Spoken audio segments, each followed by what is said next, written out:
वाला है विराट की आरसीबी पर बैन। 2026 के आईपीएल में क्या होगा आरसीबी का, आज इस वीडियो में नियम अनुसार जानेंगे। खबरें आपकी स्क्रीन पर परोसेंगे, साथ ही दोस्तों इंग्लैंड सीरीज आ रही है, उस पर बड़ी बड़ी खबरें वो भी बताएंगे। एंड तक वीडियो को देखना, लाइक और शेयर जरूर करना, और अभी तक चैनल को सब्सक्राइब नहीं किया है तो सब्सक्राइब का बटन नीचे हिट कर दो, फटाफट बेल आइकन दबा दो। चलिए दोस्तों शुरुआत कर लेते हैं इस वीडियो के जनवरी की पहली बड़ी रिपोर्ट के साथ। तो एक खबर बीसीसीआई को लेकर आ रही है। बीसीसीआई के हवाले से बड़ी रिपोर्ट है। बीसीसीआई ने तैयारी शुरू कर दी है रॉयल चैलेंजर्स बेंगलोर और कर्नाटका स्टेट क्रिकेट एसोसिएशन की इन्वेस्टिगेशन की। क्या है पूरा मामला समझते हैं। हमने देखा था आईपीएल फाइनल के अगले दिन बेंगलोर में एक बड़ा फैसिलेशन सेरेमनी किया गया था, जिसमें पॉलिटिकल लोग भी शामिल थे, कर्नाटका के लोकल लोग भी शामिल थे, फैंस आए थे, आरसीबी के अधिकारी शामिल थे, रॉयल चैलेंजर्स बेंगलोर की पूरी टीम थी और कर्नाटका स्टेट क्रिकेट एसोसिएशन भी शामिल था। इस पूरी फैसिलेशन सेरेमनी में रॉयल चैलेंजर्स बेंगलोर की जीत को सेलिब्रेट जरूर किया गया था, लेकिन भैया इतनी दुखद घटना हुई, लगभग 3 से 4 लाख लोग इकट्ठे हो गए, स्टैम्पीड भगदड़ मच गई, कई लोगों की मौत हो गई, कई लोग घायल हो गए। ऐसी स्थिति में बीसीसीआई इसको सीरियसली ले रहा है। रिपोर्ट यह बीसीसीआई ने इन्वेस्टिगेशन शुरू कर दी है। बीसीसीआई की इन्वेस्टिगेशन कैसे होगी आगे इसी वीडियो में मैं आपको बताऊंगा कि बीसीसीआई करने क्या वाला है। दूसरी बड़ी रिपोर्ट दोस्तों विराट कोहली को लेकर आ रही है। बीसीसीआई विराट कोहली से भी बातचीत कर सकता है। बीसीसीआई विराट कोहली से भी इस मामले को लेकर पूछताछ कर सकता है। मीडिया में रिपोर्ट्स ये आई है कि विराट कोहली ने फोर्स किया था कि भैया हमें करनी है, हमें तो करनी है, आप पुलिस सुरक्षा दो, ऐसी मीडिया रिपोर्ट्स है। अभी तक कोई ऑफिशियल बयान विराट कोहली का नहीं आया है, ना ही आरसीबी की टीम का आया है इस पर्टिकुलर मुद्दे को लेकर।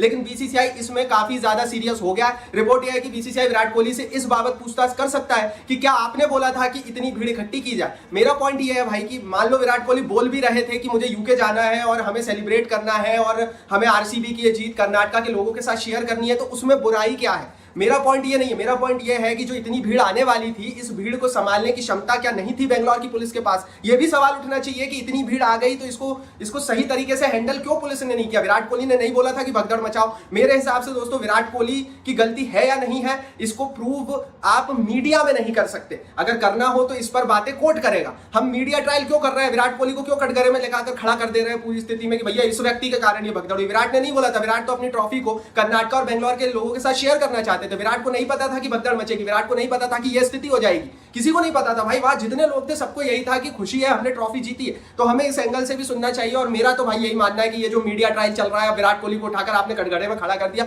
ये सही नहीं है। अगर आप किसी पर आरोप लगा रहे हो तो आपका अधिकार नहीं है, वो अधिकार कोर्ट का है। आप कोर्ट में चले जाओ, कोर्ट में विराट कोहली पर आरोप लगा दो कि भैया इस व्यक्ति के कारण हुआ, कोर्ट फैसला लेगी। लेकिन अभी जो विराट के साथ हो रहा है वो सही नहीं है। बेशक उन 11 लोगों के साथ बहुत बुरा हुआ, बेशक किसकी कमी थी, किसकी गलती थी, वो व्यक्ति सामने आना चाहिए, उस व्यक्ति का खुलासा होना चाहिए और उसे कड़ी से कड़ी सजा मिलनी चाहिए। लेकिन जब तक ये पूरी इन्वेस्टिगेशन चल रही है तब तक विराट पर उंगली उठाना मेरे हिसाब से सही नहीं है। बाकी आप इस पर अपनी राय कमेंट बॉक्स में लिखें। आगे बढ़ते हैं तीसरी बड़ी खबर, तीसरी बड़ी रिपोर्ट पर यहां से बात करते हैं। तो ये खबर रॉयल चैलेंजर्स बेंगलोर के बैन को लेकर निकल कर आ रही है। कुछ खबरें ऐसी है कि अगर आरसीबी के अधिकारी, आरसीबी का टीम मैनेजमेंट दोषी पाया जाता है तो रॉयल चैलेंजर्स बेंगलोर की टीम के ऊपर 1 साल का बैन लग सकता है। नियम अनुसार क्या ऐसा हो सकता है, चलिए समझते हैं। पहली चीज ये कि आज तक ऐसी कंडीशन बनी नहीं है, ये कोई प्लेइंग कंडीशन नहीं थी, ये मैच के बाद की कंडीशन थी। इससे पहले जब 2 साल का बैन रॉयल चैलेंजर्स बेंगलोर और चेन्नई सुपर किंग्स की टीम पर लगा था, उस समय उनके टीम मालिकों का इलीगल एक्टिविटीज में हाथ था, जिसमें राज कुंद्रा का हाथ था और गुरुनाथ मैप्पन का हाथ था। एंड बीसीसीआई ने कोर्ट के माध्यम से ये 2 साल का बैन लगाया था। ऐसी स्थिति में आज की कंडीशन में क्या हम ये बोल सकते हैं, आज की कंडीशन में क्या हम ये कह सकते हैं कि आरसीबी का सीधा हाथ था। फिर मैं बोल रहा हूं कोर्ट डिसाइड करेगा और उसके बाद बैन के क्या प्रावधान है ये भी देखना पड़ेगा। अभी की कंडीशन में 1 साल या 2 साल का बैन मुझे नहीं लगता है आता हुआ नजर आ रहा है। मुझे लगता है कि जब तक इसकी पूरी जांच नहीं होगी और जब तक कल्प्रिट्स सामने नहीं आएंगे तब तक हमें ये नहीं पता लगेगा कि क्या भाई इस व्यक्ति ने किया था, क्या आरसीबी का कोई व्यक्ति शामिल था, क्या कर्नाटका स्टेट क्रिकेट एसोसिएशन का कोई व्यक्ति शामिल था और उस व्यक्ति के खिलाफ क्या एक्शन हो रहा है, उसके बाद ही हमें पता लगेगा। बेशक सोशल मीडिया पर ये बातें हैं क्योंकि इससे पहले भी 2 टीमों के ऊपर 2-2 साल का बैन लग चुका है, लेकिन अभी क्या लगेगा, अभी चांसेस कम है। देखो यार 2013 में मामला आया था तो 2015 में बैन लगा था। 2 साल तक चेन्नई और आरसीबी खेली थी, कोर्ट में मामले चले थे और उसके बाद 2015 में बैन जाकर लगाया गया था, जबकि वो मामला 2013 में सामने आया था इलीगल गतिविधियों का। 2 साल तक कोर्ट में ट्रायल चला था। सो दैट्स व्हाई अभी इंस्टेंटली क्या 2026 में कुछ हो जाएगा मुझे नहीं लगता। हाँ कुछ बड़ा हो सकता है अगर कुछ लोग सामने आते हैं, जो मुझे लगता है कि शायद थोड़े से चांसेस कम किए। बाकी इस पर आप अपनी राय जरूर लो भाई कि ये जो भी कुछ हो रहा है इसमें किसका कैसा क्या हाथ है, अपनी राय कमेंट बॉक्स में। चौथी बड़ी रिपोर्ट की बात करते हैं। ये रिपोर्ट राजस्थान रॉयल्स की टीम के हवाले से निकल कर आ रही है। राजस्थान रॉयल्स की टीम के अंदर से बहुत बड़ी रिपोर्ट है। राजस्थान ने तैयारियां कर ली अपने आप को पूरी तरीके से रिवैम्प करने की। 2 बड़े फैसले, 2 बड़े बदलाव राजस्थान रॉयल्स की टीम में हो सकते हैं। पहला बदलाव ये कि रियान पराग को वाइस कैप्टन बनाया जाएगा, अगले साल से कप्तान नहीं होंगे। दूसरा बदलाव ये कि संजू सैमसन हो सकता है ट्रेड कर दिया जाए या फिर मिनी ऑक्शन में भेज दिया जाए। और तीसरा बड़ा बदलाव यशस्वी जायसवाल को लेकर हो सकता है। रिपोर्ट यह है कि राहुल द्रविड़ चाहते हैं कि यशस्वी जायसवाल को कप्तान बनाया जाए, युवा कप्तान के तौर पर। उनके पास आने वाले 20 साल होंगे राजस्थान रॉयल्स लीड करने के लिए। चौथी बड़ी चीज यहां से यह भी है कि संजू सैमसन के स्थान पर एक बड़े विदेशी फ्यूरियस बल्लेबाज को लाया जाए। अब क्या ये होगा, कैसे होगा, वो तो आने वाले 2 महीनों में नीलामी से तुरंत पहले तक हमें समझ में आ जाएगा। आपको बता दूं इस बार मिनी ऑक्शन होने वाला है जिसमें आप मेजॉरिटी ऑफ द प्लेयर्स को रिटेन करते हो और सिर्फ कुछ खिलाड़ी ही नीलामी में जाते हैं। ऐसी स्थिति में क्या संजू सैमसन नीलामी में जाएंगे और गए तो क्या चेन्नई में जाएंगे, उस पर भी बड़ी बातें आने वाले समय में देखेंगे। उसके लिए चैनल को सब्सक्राइब करके रखिए, बेल आइकन को दबा कर रखिए। आगे बढ़ते हैं 5वीं बड़ी रिपोर्ट की 5वीं बड़ी खबर की दोस्तों यहां से बात करते हैं। तो ये रिपोर्ट दोस्तों निकल कर आ रही है इंग्लैंड से। इंग्लैंड में सब कुछ सही नहीं चल रहा है। रिपोर्ट ये है दोस्तों कि इंग्लैंड में जब भारतीय टीम पहुंची तो वहां पर फैंस ही नहीं थे भारतीय टीम का स्वागत करने के लिए। जी हां, फैंस ने भारतीय टीम का स्वागत नहीं किया क्योंकि ना विराट कोहली थे ना रोहित शर्मा थे। और ये चीज मैं लगातार बोल रहा हूं कि बीसीसीआई चाहे इन दोनों खिलाड़ियों को डाउन करने की कितनी भी कोशिश कर ले, हम सबके प्यारे ये दोनों प्लेयर हैं। और भाई आज की कंडीशन ये हो चुकी है और अब हमें ये चीजें लगने लगी है कि जब 20 जून से भारत इंग्लैंड के साथ सीरीज खेल रहा होगा तो ऐसी परिस्थिति में ये हो सकता है कि शायद देखने वालों की संख्या ना टीवी पर हो ना मैदान में हो। क्योंकि विराट कोहली और रोहित शर्मा को जिस तरह से भाई रिटायर किया जाता है, ऐसा नहीं है प्लेयर रिटायर होते हैं, ये दोनों भी रिटायर होते हैं, लेकिन आपने जिस तरह से जिस बदसलूकी से बीसीसीआई ने इन दोनों को निकाला है ना भाई, इनको आखिरी मैच तक नहीं नसीब हुआ अपना अचीवमेंट के लिए। इन्होंने टेस्ट क्रिकेट में भारत को सब कुछ दिया,